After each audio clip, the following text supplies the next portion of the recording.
ये था कि वो डंके की चोट पर बोलते थे और लिखते थे और फिर अपनी निस्बत पर ये फख्र भी करते थे कि मेरी किस्मत की कसम खाएं सगाने बगदाद, बगदाद के कुत्ते मेरी किस्मत की कसम खाएंगे। आला हज़रत फरमाते हैं मेरी किस्मत की कसम खाएं सगाने बगदाद, अरे हिंद में रह के भी देता रहूं पहरा तेरा।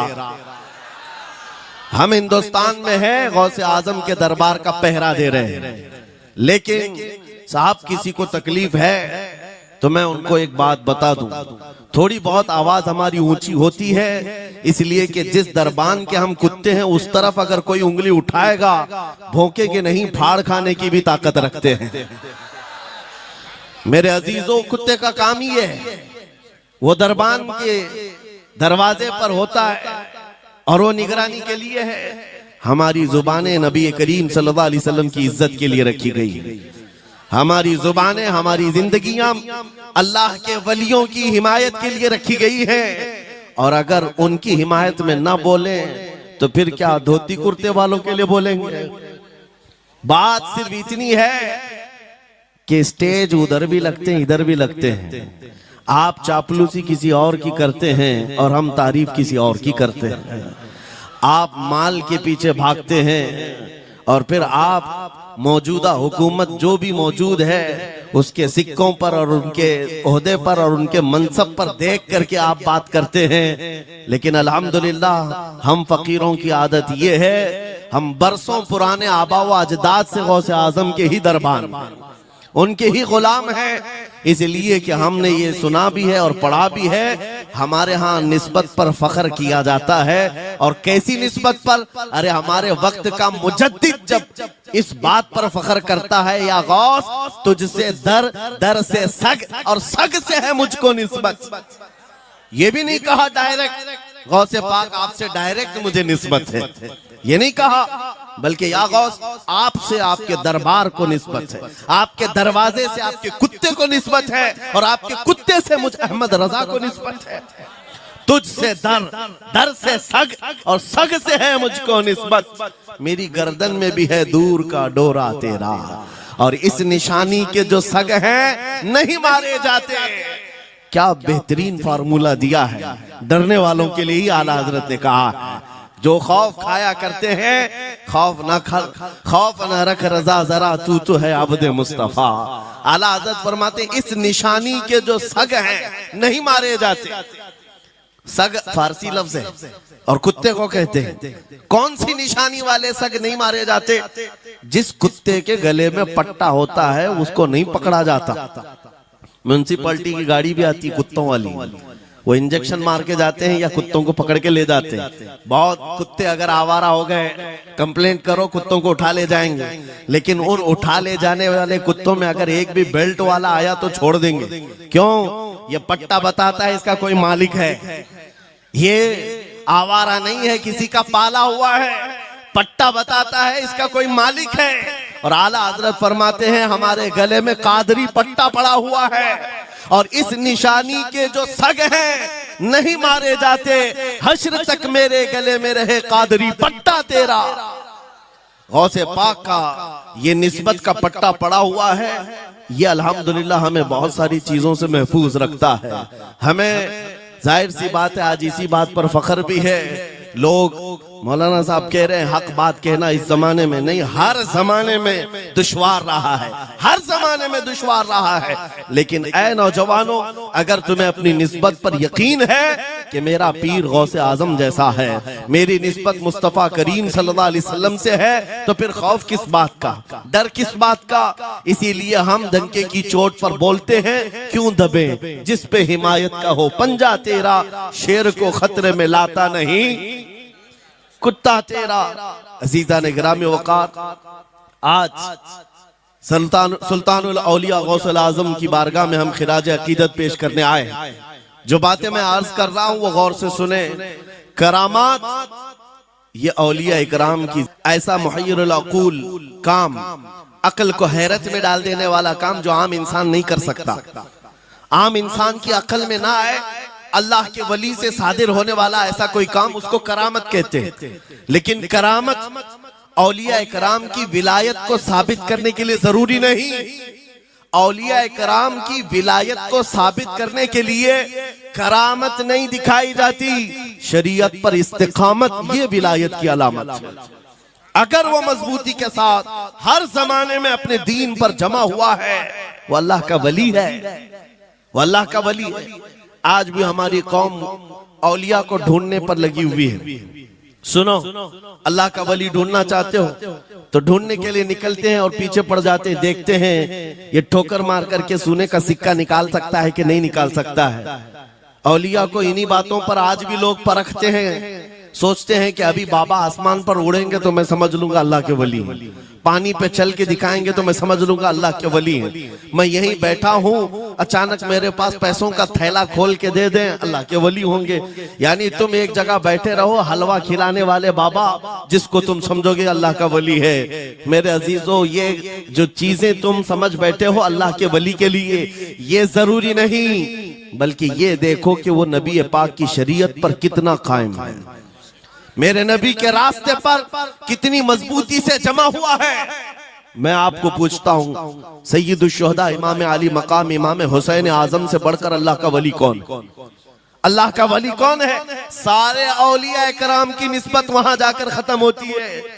उस हुसैन आजम को देखे करबला के मैदान में अपने बच्चों की कुर्बानी के सामने भी जमे रहे, डटे रहे, करामत का इजहार नहीं किया, शरीयत पर इस्तिकामत लोगों को दिखाया।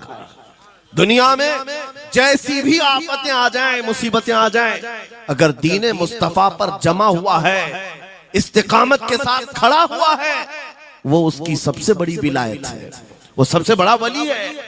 अल्लाह का वली वो है जो शरीयत पर जमा हुआ है, डटा हुआ है, कायम है। और करामात औलिया इकराम की जिंदगी का एक छोटा हिस्सा है, छोटा हिस्सा है, और इस्तिकामत ये बहुत बड़ा हिस्सा है।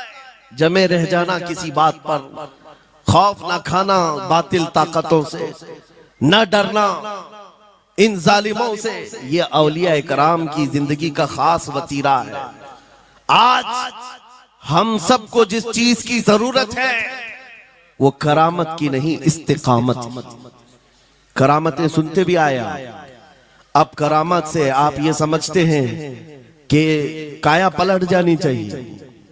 लोग आज मजाक भी करते हैं, कुछ वो मॉडर्न ख्याल के डॉक्टरों और प्रोफेसरों के लेक्चर सुन करके पागल जो हो चुके सोशल मीडिया पर, वो भौंकते हैं करामात औलिया पर। क्या अब करामात क्यों नहीं दिखाते अल्लाह के औलिया? ये जो हालात बदले हुए हैं, इन हालात में इनकी करामतों से जमीन क्यों नहीं पलट जाती, जालिमों के मुंह में कीड़े क्यों नहीं पड़ जाते? मेरे अजीजों, पूरी दुनिया करामात से नहीं चलाई जाती, वल्लाह मुसब्बिबुल अस्बाब, अस्बाब पर रखा है। एक मशहूर जमाना बुजुर्ग हजरत मोहम्मद जाम रहमतुल्लाह अलैह बगदाद के हलाकू के जमाने के थे। हलाकू बादशाह जिसने बस्तियों की बस्तियां वीरान कर डाली और इतने कत्ल कर दिया था, जहां से गुजरता था इंसानों की खोपड़ियां। उसका जब बगदाद पर हमला करने का इरादा हुआ तो बगदाद से कई मील दूर उसका लश्कर लेकर वो पड़ाव किया और अपने 2 सिपाहियों को बगदाद का मुआयना करने के लिए भेजा। और उसकी दहशत तारी थी सब शहरों में, हलाकू अगर आ गया तो हिलाक हो जाएंगे, इसके फौजी सबको बर्बाद कर डालेंगे। हलाकू का नाम सुनते ही लोगों में दहशत तारी होती थी।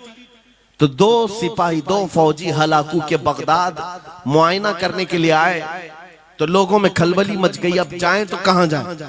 तो हजरत मोहम्मद जाम रहमतुल्लाह अलैह एक बुजुर्ग थे, उनके पास लोग दौड़ते हुए आए और वो वजू फरमा रहे थे, उनके हाथ में पानी का कटोरा था और आकर के लोग रोने लगे, हुजूर हलाकू आ गया, बगदाद तबाह कर डालेगा, बगदाद को बर्बाद कर देगा, आप बचा ले, अल्लाह के वली हैं, आप दुआ करें।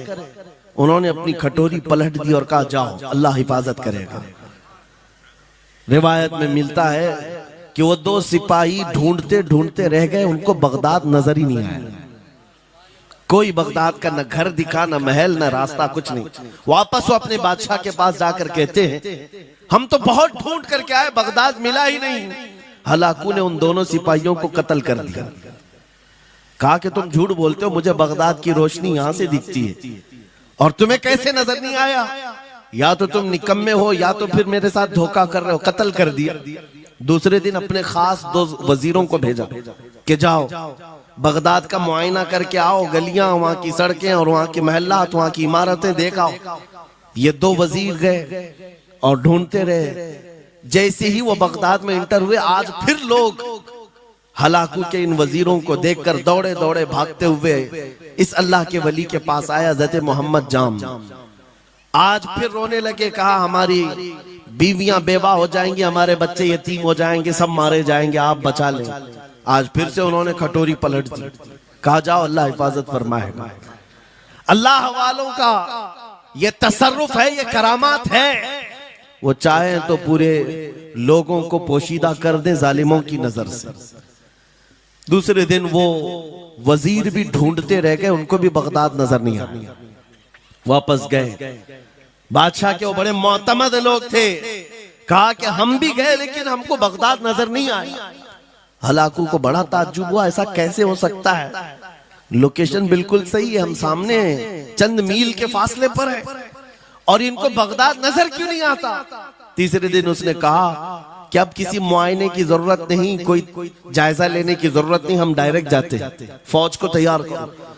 पूरी फौज को लेकर के जब तैयार होकर वो बगदाद के सरहद पर आकर खड़ा हो गया, उसके जंग का बिगल बजा और तबाही के आवाजें आने लगी, तो आज लोग फिर दौड़ते हुए हजरत मोहम्मद जाम के पास आए और उनसे रो रो कर गिड़गिड़ाने लगे, कहा आज तो आफत आ गई, बड़ी बला आ गई। तवज्जो से सुनना मेरे अजीजों, आज आप अगर ना बचाएं तो सब तबाह हो जाएंगे, बर्बाद हो जाएंगे। आज आप अपनी कटोरी उठा रहे थे, उन्हें गैब से निदा आई, ए मेरे महबूब बंदे, कब तक तुम अपनी कटोरी उठाकर इनको बचाते रहोगे?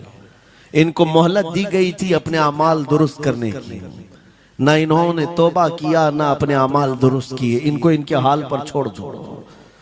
अल्लाह के वलियों को हुक्म होता है अल्लाह का, अब इन्हें न बचाया जाए तो जाहिर सी बात है वो हुक्म इलाही के पाबंद है। उन्होंने वो कटोरी छोड़ दी। फिर हलाकू दाखिल हुआ बगदाद में और ऐसी तबाही मचाई थी कि पूरे बगदाद की सड़कों में सिर्फ खून ही खून था। तबाह बर्बाद कर दिया, ईंट से ईंट बजा डाली।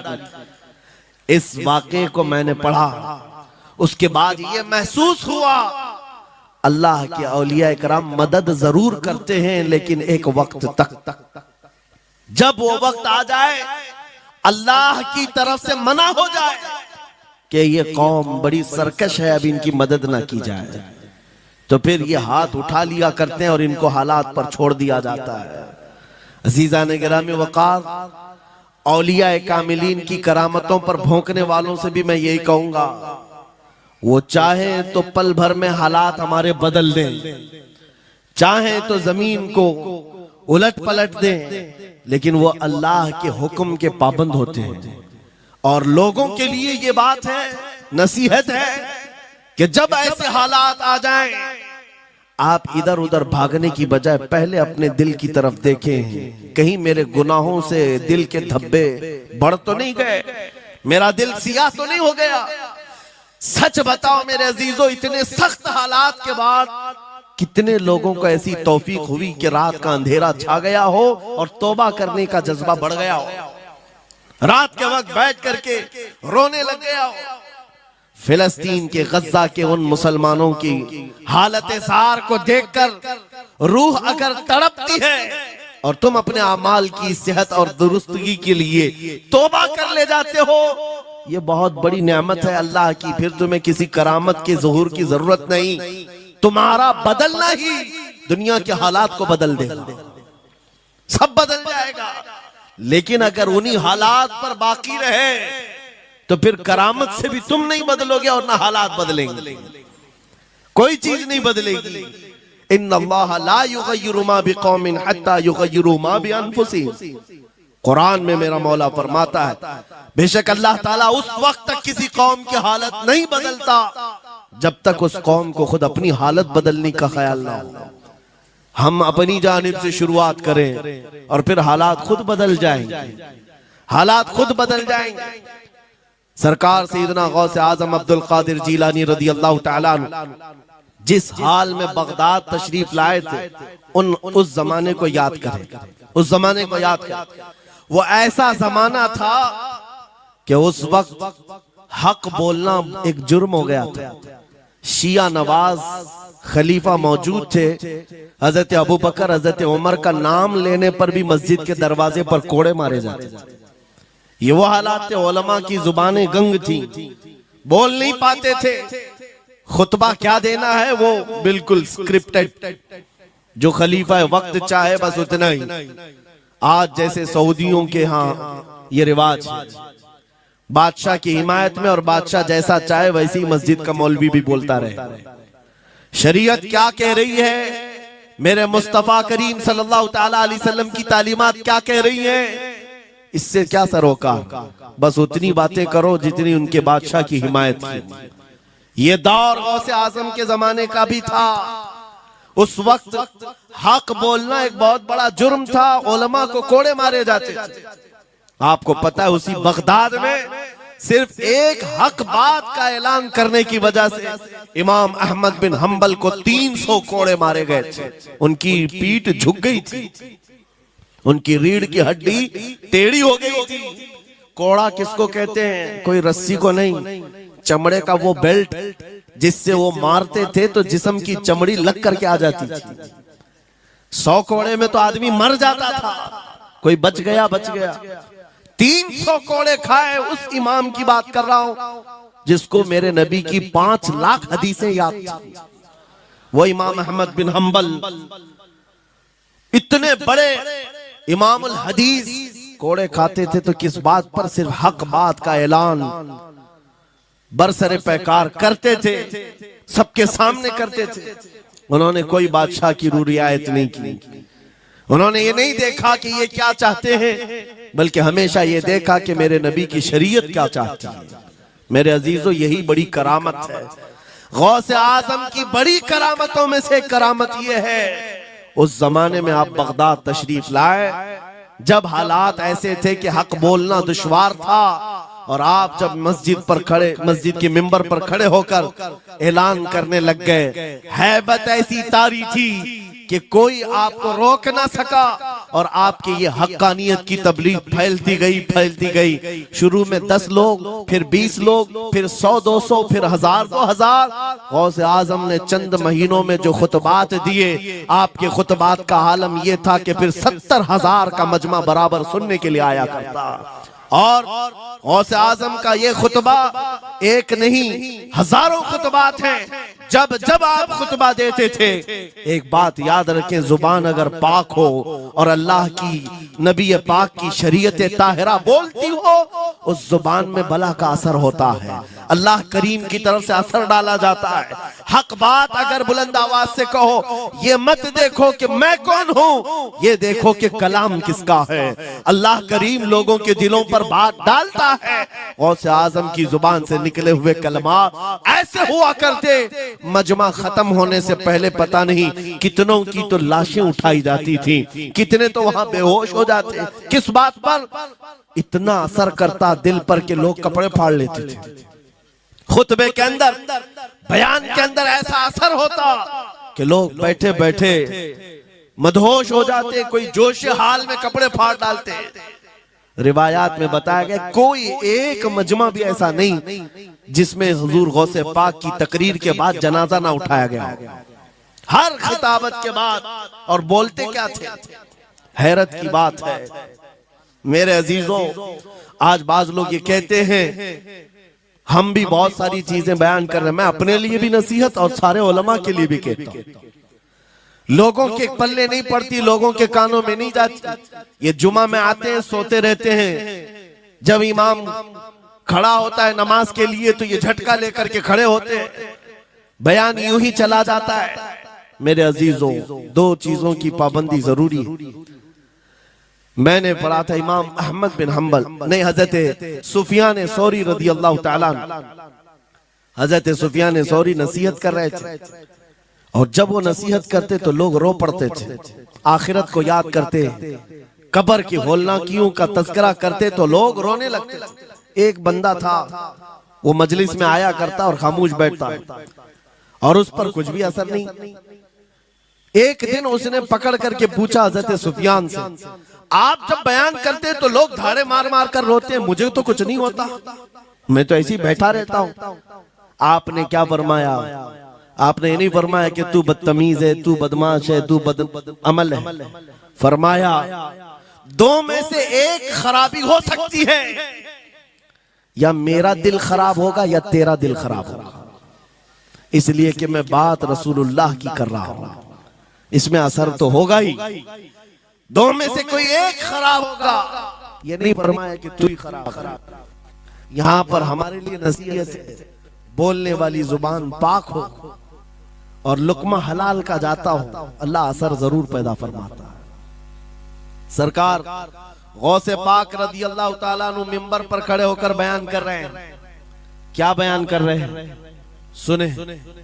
एक दिन आप हज़रत अब्दुल जब्बार को बैठाए, अपने बेटे को, वो बयान करते रहे, उसके बाद उतर कर क्या कहा, अब्बा जान आप जो बयान करते हैं उसमें जो रिक्कत तारी होती है वो मेरे बयान में नहीं होती, आप बयान करें। गौसे पाक मिंबर पर खड़े हो गए और सुनो, 70,000 का मजमा है। फरमाते गौसे पाक, ऐ लोगों, मेरे घर में आज एक बड़ा हादसा हो गया। अपने घर का वाकया बयान कर रहे हैं, मेरे घर में आज एक अजीब हादसा हो गया। अब्दुल जब्बार की माँ यानी अपनी बीवी के बारे में कह रहे हैं, उनके बेटे हज़रत अब्दुल जब्बार कहते हैं, अब्दुल जब्बार की माँ मेरे लिए दही मट्टी की हांडी में जमा कर रखी हुई थी, एक छीके से लटकाई हुई। गर्मियों के दिन थे, आज मेरी भी ख्वाहिश थी दही खाने की। मैं घर पहुंचा दोपहर के वक्त, दही की हांडी मेरी बीवी ने उठा करके दस्तरखान पर रखा था। मेरे पहुंचने से पहले ही एक बिल्ला आया घर में और पांव से झपटा मारा, वो दही का मटका गिर गया, टूट गया और दही पूरा जमीन पर बह गया।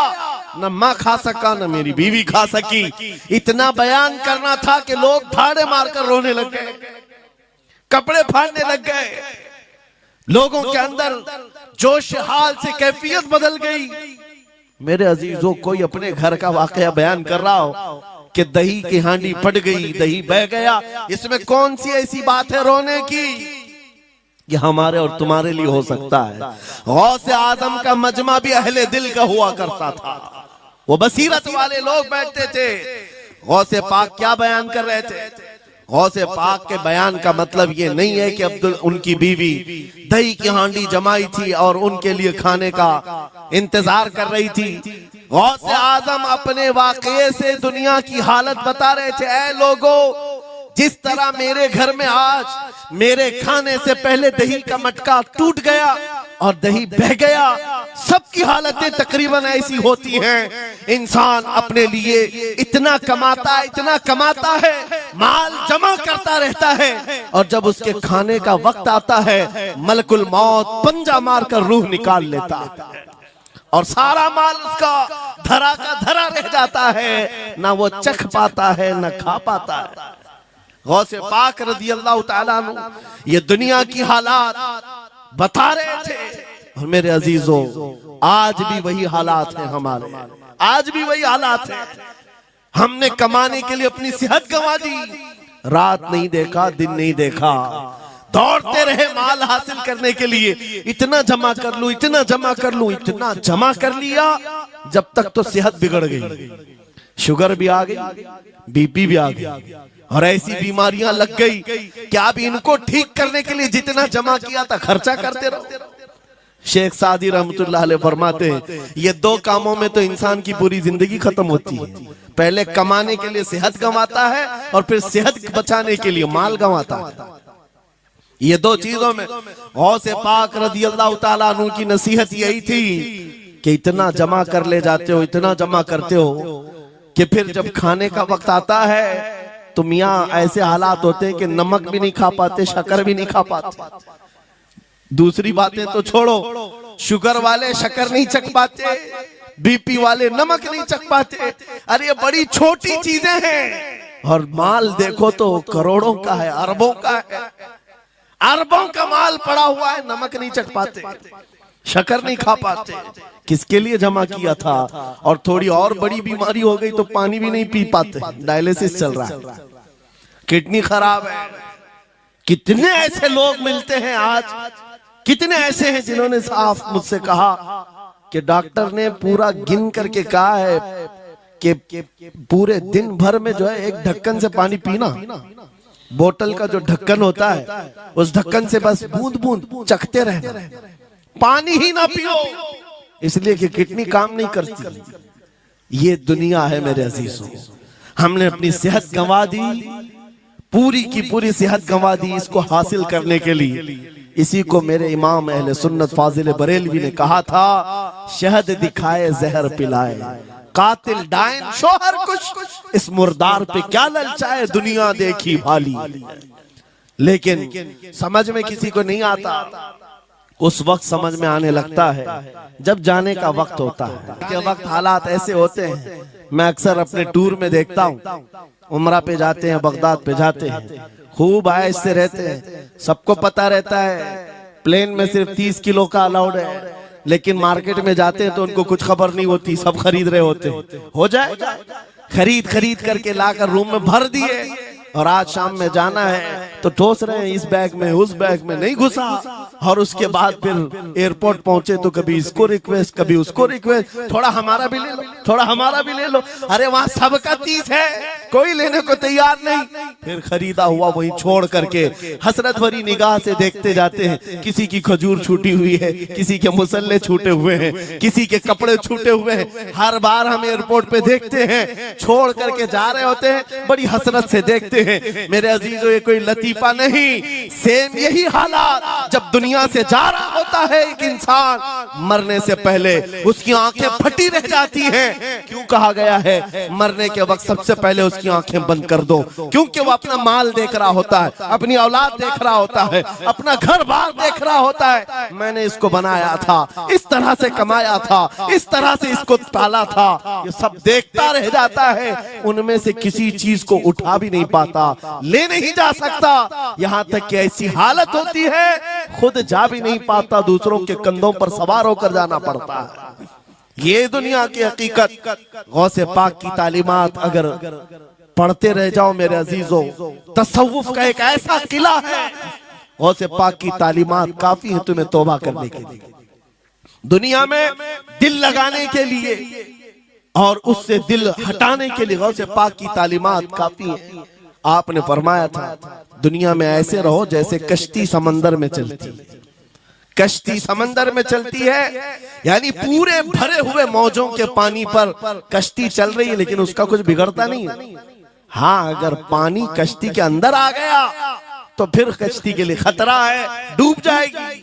तुम दुनिया में ऐसी रहो कि तुम्हारे अंदर दुनिया ना आए, तुम दुनिया में हो, तुम्हारे अंदर दुनिया ना आ जाए। अगर तुम्हारे अंदर दुनिया घुस गई तो डूब जाओगे, फिर यहां से निकल नहीं पाते। मौलाना रोम इसी की मिलती जुलती बात कहते हैं मसनवी शरीफ में। जलालुद्दीन रूमी फरमाते हैं, एक चूंटी को देखा, शहद का एक कतरा जमीन पर गिरा हुआ है, शहद का कतरा चिपकने वाला होता है, यानी उसके अंदर गम होता है। चूंटी करीब से आई, एक चुस्की ली, शहद को चखा और जाने लगी। फिर आई, पेट कहाँ भरता है चूंटी का मीठे से। अरे शहद तो पानी में भी रखो ऊपर से आके गिरती है, और शहद खाना है उसको। और दूसरी तरफ से आई, फिर गई, पेट नहीं भरा, चारों तरफ से उस कतरे को चाट चाट के गई। मौलाना रोम फरमाते हैं, फिर चूंटी के दिल में ख्याल आया, मैंने हर तरफ से तो शहद को चक्कर देखा, टेस्ट एक ही है, बीच कतरे में कैसा टेस्ट होगा? कतरे के बीचों बीच शायद अलग टेस्ट होता है। तो चूंटी ये सोच करके कतरे के ऊपर चढ़ गई, जो शहद का कतरा था उसके ऊपर चढ़ गई। कहा ऊपर चढ़ करके मैं चुस्की लूंगी इसकी और चखूंगी। और जब चढ़ गई तो उसके सारे पैर हाथ उस पे चिपक गए। चूप्स तो लिया, शहद खा तो लिया, लेकिन वापस आने का कोई रास्ता ही नहीं था। सारे हाथ पैर उस शहद के गम में चिपक गए, चूंटी की उसी कतरे में मौत हो गई। मौलाना जलालुद्दीन रूमी फरमाते हैं इंसान यही करता है, माल कभी इधर से कमाता है कभी उधर से कमाता है, हर जगह से देखता है, सारे टेस्ट ले लेता है, बाद में बड़े बड़े लोगों को देखता है, अरे नेताजी तो बड़े बंगले में, वहां कैसा ऐश होता होगा, कोई उस रिजॉर्ट में है वहां कैसी मस्तियां होती होंगी, वहां भी जाकर देख लूं। ये वहां भी यहाँ भी करते करते घुस जाता है और दुनिया में ऐसा मसरूफ होता है, उसकी मौत आ जाती है, तौबा की मोहलत नहीं मिल पाती, उसी दुनिया में फंस जाता है। मेरे अजीजों, गौसे आजम की तालीमात ये हैं, दुनिया में ऐसे रहो जैसे कश्ती समंदर में रहती है, तुम्हारे अंदर पानी ना आने पाए, अगर तुम्हारे अंदर आ गया तो डूब जाओगे। इन तालीमात पर अमल करते हुए आज हम हालात देख सकते हैं, जितनी चीजें उन्हें हमें बिगाड़ा है आज, वो दुनिया की मोहब्बत है, वो दुनिया की मोहब्बत है। मेरे आका सल्लल्लाहु अलैहि वसल्लम का एक फरमान मैं सुनाता हूँ, अबू दाऊद शरीफ की हदीस है, वो आज के जमाने में अगर मैं आपके सामने बयान करूं तो ऐसा लगे हमारे लिए ही बयान हुआ है। रसूल करीम सल्लल्लाहु अलैहि वसल्लम फरमाते हैं, यूशकु अन तदाअ अलैकुमुल उमम कमा तदाअल अकिलतु इला क़ुसअतिहा, करीब एक जमाना तुम पर आएगा, तुम देखोगे कि सारी जमातें मेरी उम्मत पर टूट पड़ेंगी, ऐसे टूट पड़ेंगी जैसे भूखा बर्तन पे झपटता है, भूखा आदमी जैसे बर्तन पे झपटता है, ऐसे मेरी उम्मत पर सारी कौमें झपट पड़ेंगी। आज वही तो हालात है, आज वही हालात है, सबका टारगेट हम ही है, सबका निशान हम है। सहाबा ने पूछा उस वक्त, यौमइदिन मिन नहनु मिन क़िल्लतिन या रसूल अल्लाह, ऐ अल्लाह के रसूल उस जमाने में हमारी तादाद कम होगी, ऐसा क्यों होगा कि सारे लोग हम पर झपट पड़ेंगे? नबी पाक फरमाते हैं, वलाकिन्नकुम कसीरून, नहीं तुम तो बहुत ज्यादा होंगे उस वक्त, गौसा अन का गौसा इस्साइल, लेकिन तुम्हारी हालत समंदर के झाग की तरह होगी, यानी समंदर का कफ झाग जो होता है हवाओं से उड़ जाता है, तुम्हारी हालत ऐसी होगी।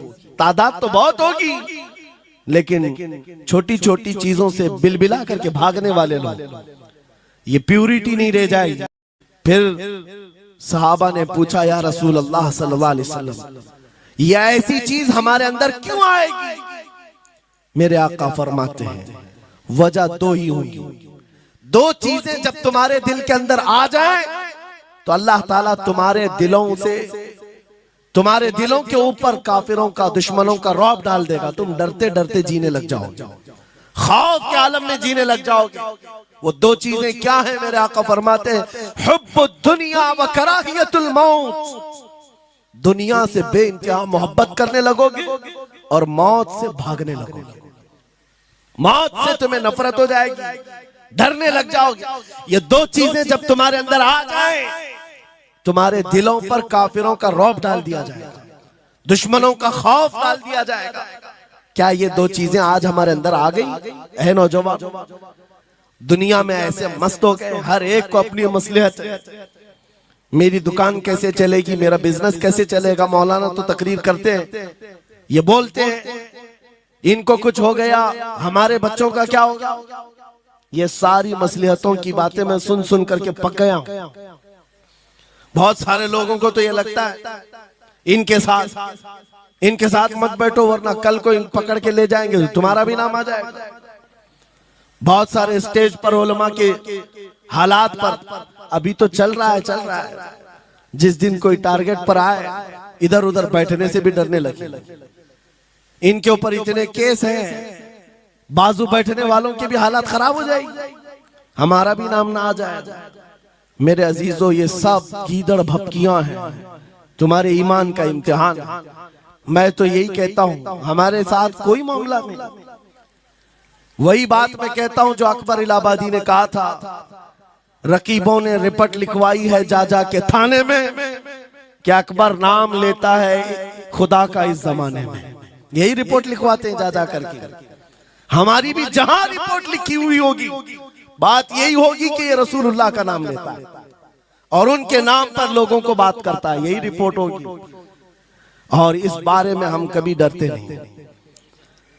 मैं आपको बताऊं, उत्तर प्रदेश में वहां के हालात तो पता है, बिल्डोजर की हुकूमत चलती है। लेकिन मेरे अजीजों, एक मौलाना साहब ने कहा, आपके साथ जलसे में बैठकर मैं लब्बैक लब्बैक के नारे लगा रहा था, दूसरे दिन मुझे थाने बुला लिया और फिर मुझे बहुत ज्यादा मामलात हो गए। कहा कि मौलाना तुम ही नारे लगा रहे थे। आप लोग ना डरे इंशाअल्लाह। यहां पर तो उन्होंने मुझसे कहा, मैं कहा क्या हुआ, फिर कुछ हुआ? कहा मुझसे कह रहे थे केस हो जाएगा, हालात बिगड़ जाएंगे, खराब हो जाएंगे। मैंने कहा फखर करो मौलाना इस बात पर, दुनिया चोरी करके थाने जाती है और तुम नबी का नाम लेकर जा रहे हो। कौन सा मसला है? बात सिर्फ इतनी है मेरे अजीजों, हम बोलते रहेंगे उस वक्त तक जब तक अल्लाह तबारक व तआला ने जुबान रखी है।